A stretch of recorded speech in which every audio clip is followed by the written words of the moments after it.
মানে উৎসুকতাও অনেক বেড়েছে। ইরানের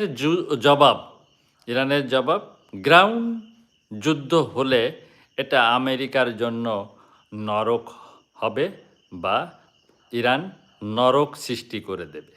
এই পাল্টা জবাবটা বার্তাটা পৌঁছে দিয়েছে আমেরিকার কাছে। এই বার্তাটা কে দিয়েছে? আইআরজিসির ইরানের এলিট ফোর্সের প্রধান। আসলে খেলাটা কি? এখন যা হচ্ছে ফুল ওয়ার না, প্রিপারেশন ফর বিগার ওয়ার, মানে পরিপূর্ণ যুদ্ধ না, কিন্তু পরিপূর্ণ যুদ্ধের প্রস্তুতি। মানে আমি দেখতে পাচ্ছি যে পরিপূর্ণ যুদ্ধটা কখন থেকে শুরু হবে, শুধু সেই ক্ষণটা দেখার বাকি বা শোনার বাকি।